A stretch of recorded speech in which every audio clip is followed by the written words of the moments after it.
Westworld, temporada 2, episódio 3. Estamos avançando aí nessa série maravilhosíssima, exibida pela HBO todo domingo à noite. De domingo para segunda, sempre aqui os meus comentários. Então, cara, se você não assistiu o episódio, se você não viu o episódio, saiba que aqui vai estar lotado de spoilers. Do 3, 2, 1 você sai fora, tá? Porque aí só vai ter spoiler. 3, 2, 1, spoiler. Pronto, muito bem. O prólogo, que prólogo bacana, né? Um dos melhores prólogos aí da temporada, digo eu, assim. Tudo bem que são só 3 opções, mas tem o prólogo lá inicial do Bernard. A gente pode pensar que é o Bernard ou que é o Arnold lá no começo, lá e tal, junto com a Dolores, né? E daí esse me chamou muita atenção porque vem a confirmar, sim, outros parques. É legal porque mostra a borda do parque, como é que é o finalmente ali do parque, né? É um episódio que não vai no passado distante, nem naquele lonjão de 30 anos, seja lá o que for. Não vai muito longe, diferente do episódio anterior, foi mais difícil de compreender o ir e vir, justamente porque se concentrava lá e depois aqui, depois lá e depois no presente. Também no presente, né? Pós os eventos lá da primeira temporada. E aqui não, aqui é logo nesse meio termo, a gente não tem um Homem de Preto, a gente não tem um monte de coisa aí. Ele vai, de vez em quando, depois que o Bernard é encontrado na praia, né, quando já tem a equipe de contenção ali, os militares de contenção. Só que é muito pouquinho e é mais para explicar a nossa visão, ou pelo menos a visão que eu tinha nos vídeos anteriores, que justamente existe sim mais de um parque, confirmadíssimo agora. A gente tem pelo menos 3 narrativas, né? A narrativa normal de Westworld, a narrativa da Índia lá, que é onde se passa o prólogo, de onde sai inclusive o tigre, que é encontrado no primeiro episódio. Temos também a narrativa do Klondike, que é referência. Isso aí, pra quem viu o filme de western, cara, esses filmes de faroeste que se passam na neve, isso é um prato cheio. Klondike fica bem ao norte, quase no Alasca, assim, ao norte do Canadá. Muita gente afirmando, então é onde é o mundo dos samurais. Ainda não é o mundo dos samurais, então acredito que existe um quarto mundo que seja o dos samurais. Então até agora 4 mundos ali, e o episódio termina justamente com os samurais. Acho que uma pergunta que esse episódio também ajuda a responder é justamente por que a Charlotte quer muito o Peter, né? O Peter é o anfitrião na narrativa, pai da Dolores. Inclusive uma cena muito legal dele se encontrando e ele reconhecendo ela e depois voltando.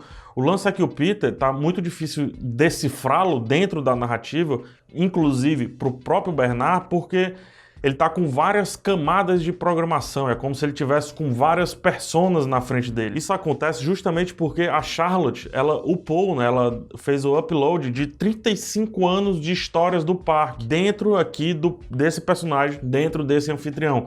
É por isso que ela precisa tanto resgatar esse cara, ela precisa tanto dele de volta. Ela não tá bem preocupada com a manutenção, digamos assim, do parque, com salvar o parque. Ela tá preocupada com a pólice de seguro que ela chama, que é esse personagem, que é esse anfitrião, que tem aí 35 anos, 30, sei lá, de dados a respeito do parque.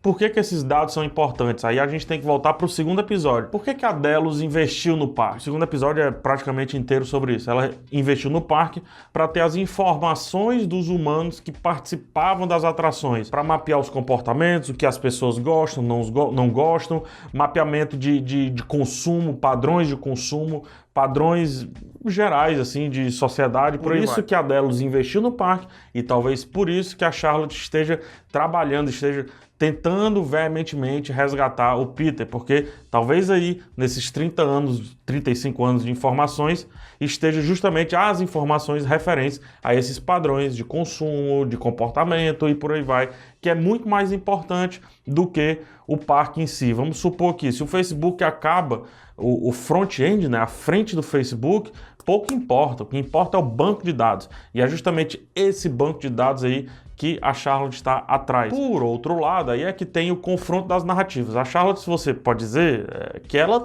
que existe uma narrativa para ela, por mais que ela seja ser humano, que é pegar essa pólice de seguros aí, que é pegar esse personagem. E a Dolores está noutra narrativa buscando o pai dela, buscando que o pai dela saia dessas amarras que eram impostas aos sintéticos, que eram impostas aos anfitriões, aos hosts. Elas estão indo de caminhos opostos, mas para ir para esses caminhos opostos precisam do mesmo personagem, precisam justamente do Peter ao Bernard ali. É bem legal esse lance de que nem se elas conversarem, né? Nem se as duas histórias conversarem, elas vão conseguir se acertar. Elas de fato são antagonistas, 100% antagonistas. No meu termo fica ali o Bernard.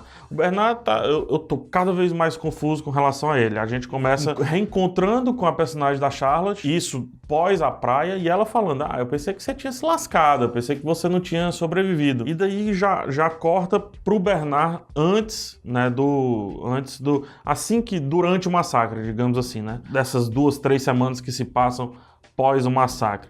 Porque é importante, cara, esse Bernard voltar pra gente saber como é que eles se separaram. E aí esse episódio organiza bem, mostrando como eles se separaram. Deixa eu ver outra coisa aqui, porque mostra, além de como eles se separaram, mostra também como alguns personagens que a gente vê no primeiro episódio, no comecinho do primeiro episódio, como alguns desses personagens, eles mudaram do que a gente estava vendo nos episódios seguintes.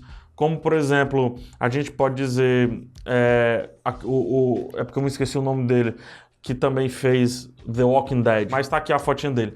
Como ele mudou para ser o cara que tava matando geral e agora tá se importando com as mulheres e tudo mais. Então é por isso, é legal mostrar tanto a quebra, né, do Bernard e da Charlotte, como desse outro personagem, e acredito que outras mudanças. Indo pro núcleo da Dolores aqui para encerrar, me chama muita atenção, primeiro deixando mais óbvio o fato de ela querer dominar o mundo. É perguntado e ela responde, eu quero dominar esse mundo e depois eu quero sair lá. É até um confronto legal, fica ela e o Bernard, e ela pergunta, Bernard, você já foi lá? Você já foi lá? Você não foi, eu já fui. E é legal porque ao falar isso, ela meio que consegue distinguir quem é o Bernard e quem é o Arnold, né? Que tava lá com ela quando ela saiu desse mundo, quando ela viu o mundo real. Então, fica bem claro que ela sabe distinguir, não só ela sabe distinguir, como os índios lá, que aparecem, os indígenas, eles também, com a cara pintada, né, e tal, eles também sabem distinguir, porque tem 2 anfitriões e tem um ser humano.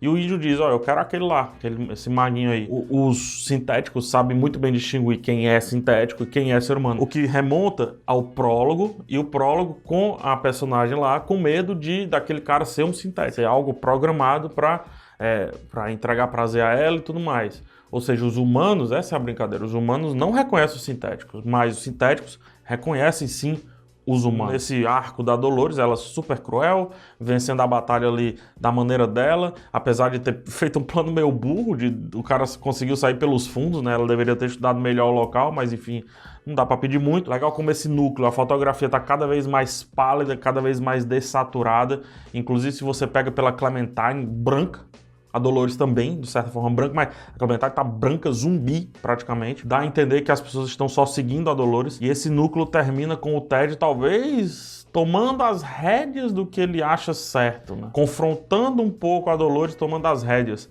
E aí é algo que vai se resolver aí, talvez, nos próximos episódios, aí, uma conversa deles dois, ou talvez a falta de desconfiança da Dolores e o breakup geral entre os dois aí.